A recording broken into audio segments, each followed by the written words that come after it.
अमन वैसे तो केवल हाइक की लॉन्चिंग के लिए इंदौर आया था, पर अब जब यहाँ प्राची से टकरा ही गया था तो वो इतनी आसानी से तो नहीं मानने वाला था। अमन के दिमाग में बहुत सवाल थे जिसके जवाब उसे प्राची से लेने थे हर हाल में। जहाँ अमन प्राची से हर बात का जवाब मांगना चाहता था, वहीं प्राची को ये लग रहा था कि अमन अब अपनी शादी करके सेटल हो गया होगा और वो पूजा के साथ खुशी खुशी हैप्पी फैमिली की तरह रह रहा होगा। पर क्या ये सच है? सच में तो ये था ही नहीं।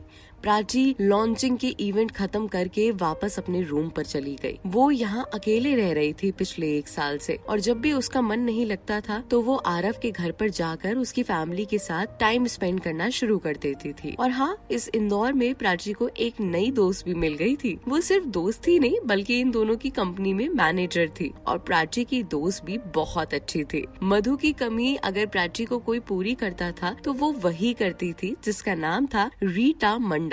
प्राची आज अमन को देखकर बहुत हैरान थी। उसके दिमाग में भी कई सवाल घूम रहे थे। 1 साल बाद अमन का यूं टकराना शायद किस्मत का ही कोई खेल था, वरना वो जो इंसान पिछले 1 साल में एक बार भी नहीं टकराए, आज उनका यूं एकदम टकराना इन दोनों के लिए थोड़ा सा अजीब था। प्राची ने इस साल पहले इसलिए शहर बदला था ताकि उसने अमन का चेहरा बार बार ना देखना पड़े। पिछले 1 सालों में अमन की यादों के सहारे प्राची ने अपनी जिंदगी काटी थी। हालांकि अभी भी उसकी फैमिली और उसकी माँ उस पर शादी का जोर डालते थे, पर अभी माँ की शर्त के अनुसार पूरे 2 साल कंप्लीट नहीं हुए थे। इसीलिए प्राची उन्हें ये चुप करवा देती थी कि 2 साल होने के बाद वो जिससे कहेंगी प्राची उससे शादी कर लेगी।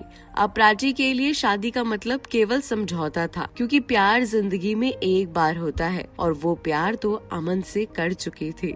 तो अब किसी और से प्यार करने की उम्मीद कैसे रख सकती थी? नहीं। विंडो के पास खड़ी प्राची ये सारी चीजें सोच ही रही थी कि उसका अचानक फोन बजा। उसने घबराते घबराते फोन उठाया। उसे डर लग रहा था कि कहीं नंबर अमन का ना हो। फिर भी उसने फोन उठाकर धीरे से कहा, हेलो, हु इज दिस? पहचानो? सामने से एक मीठी सी प्यारी सी आवाज में किसी लड़की ने कहा। मधु, तुम? प्राची ने हैरत में चिल्लाते हुए कहा। तुमने तो मुझे इतनी जल्दी पहचान लिया? मुझे तो लगा तुम पहचान ही नहीं पाओगी। अरे तुझे कैसे भूल सकती हूँ? तू तो मेरी जान है। बता, आज कैसे याद कर लिया तूने? तू तो मुझसे नाराज थी ना इस बात को लेकर कि मैं तेरी शादी में नहीं आई?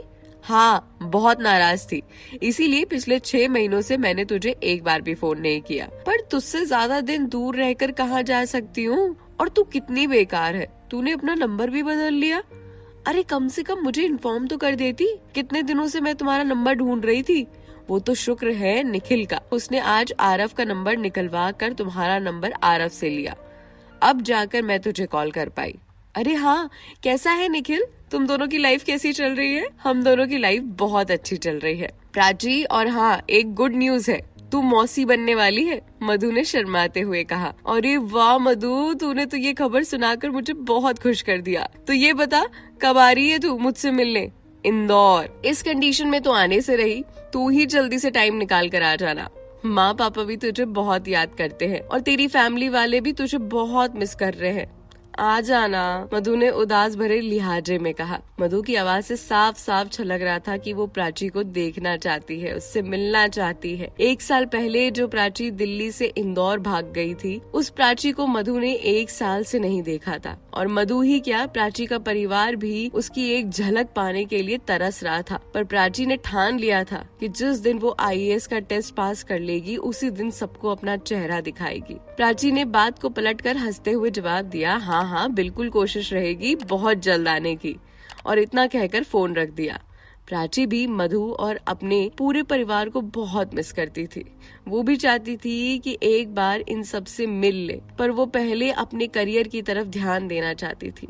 इसीलिए वो अभी यही रहकर अपनी कोचिंग पूरी कर रही थी। पहले उसे अपने करियर की तरफ ध्यान देना था। फोन रखकर प्राची अपने बेड पर आराम करने लगी, पर नींद आज उसकी आंखों से कोसों दूर थी। कई बार कोशिश करने के बाद उसे नींद नहीं आ रही थी। बार बार अपना करवट बदल कर वो सोने की कोशिश कर रही थी, पर इसके बावजूद उसे नींद नहीं आ रही थी। उसके दिमाग में आज की सारी गतिविधियां बार बार घूम रही थी। भले ही इस 1 साल में उसने खुद को बहुत बदल लिया हो, पर अमन की यादें और अमन का प्यार, वो दोनों उसके दिल में आज भी कम नहीं हुए थे। पिछले 1 साल में प्राची ने कभी किसी और लड़के से प्यार नहीं किया, किसी की तरफ देखा भी नहीं, क्योंकि वो अमन से प्यार करती थी और उसका पहला और आखिरी प्यार अमन ही था। इसी वजह से वो अमन की यादों के सहारे अपनी सारी जिंदगी जीना चाहती थी। शादी मात्र उसके लिए एक समझौता था। काफी करवट बदलने के बाद भी जब उसे नींद नहीं आई तो वो उठकर बैठ गई और कबर्ड में से अपनी डायरी निकालकर कुछ लिखने लगी। लिखते लिखते कब उसे नींद लग गई उसे भी नहीं पता चला। ट्रिन ट्रिन ट्रिन काफी देर से उसका फोन बज रहा था। गहरी नींद में होने के कारण प्राची एक भी बार फोन अटेंड नहीं कर पा रही थी। ये देखकर प्राची के शोरूम की मैनेजर रीटा बहुत टेंशन में थी। करीब 15 मिनट बाद जब प्राची की नींद नहीं खुली तो उसने फोन की तरफ देखा। फोन में इतनी मिस कॉल देखकर प्राची एकदम से घबरा गई। उसने झट से अपना फोन उठाकर रीटा को कॉल करते हुए कहा, हाँ रीटा बोलो, क्या बात है? मैम कब से कॉल कर रही हूँ मैं आपको, इतने टाइम से कॉल अटेंड नहीं कर रही हैं आप। सब लोग आ गए हैं, आपका वेट कर रहे हैं, तो मैंने सोचा आपको कॉल कर दूं। कल हाइक की लॉन्चिंग थी तो इस वजह से आज कुछ न्यू कस्टमर आए हैं। आरव सर भी बाहर है, अभी वो शाम तक वापस आएंगे और अगर आप भी नहीं आएंगी तो यहाँ सबको हैंडल करने के लिए मेरे लिए मुसीबत बन जाएगी। रीटा बिना सांस लिए एक ही बार में सारी बातें बोल गई। ओके ओके ओके, तुम टेंशन मत लो, मैं अभी 10 मिनट में पहुँचती हूँ। ये कहकर प्राची ने फोन काटा और तैयार होकर अपनी कार में बैठकर शोरूम पहुंच गई। शोरूम में काफी भीड़ थी। प्राची समझ गई थी कि कल हाइक की लॉन्चिंग के बाद उसे काफी अच्छे और बड़े कॉन्ट्रैक्ट मिलने वाले हैं और काफी अच्छी डीलिंग भी होने वाली है। ये देखकर प्राची अपने केबिन में गई और मैनेजर रीटा के साथ मिलकर सारी डीलिंग कंप्लीट करने लगी। शोरूम में सारी डीलिंग्स खत्म होने के साथ उसने एक अंगड़ाई लेते हुए घड़ी की तरफ देखा तो चौंक कर बोली, हे भगवान, 6 बज गए। ये कहकर फटाफट उठकर केबिन से बाहर निकल गई। अब उसके लिए 1 मिनट भी केबिन में बैठना मुश्किल हो रहा था। भूख जो इतनी जोरों से सता रही थी। उसने बाहर निकलकर कंपनी मैनेजर रीटा से कहा, आरव सर कहाँ हैं? मैम आरव सर अपने केबिन में ही है। ओके। ये कहकर प्राची आरव के केबिन की ओर बढ़ गई।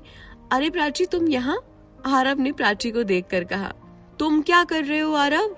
देखो डील डील डील डील करते करते मुझे 6 बज गए हैं। मुझे नहीं पता था कि ये हाइक इतनी अच्छी डीलिंग्स करने वाली है। और हाँ, मैंने सुबह से कुछ नहीं खाया है, प्राची ने मजाक करते हुए कहा। हाँ बाबा, वो तो तुम्हारा चेहरा बता रहा है कि तुमने कुछ नहीं खाया है। तो बताओ कहाँ चलना है? रेस्टोरेंट चलते हैं, प्राची ने खुश होकर कहा। आरव प्राची को रेस्टोरेंट लेकर चला गया। पर आगे क्या होता है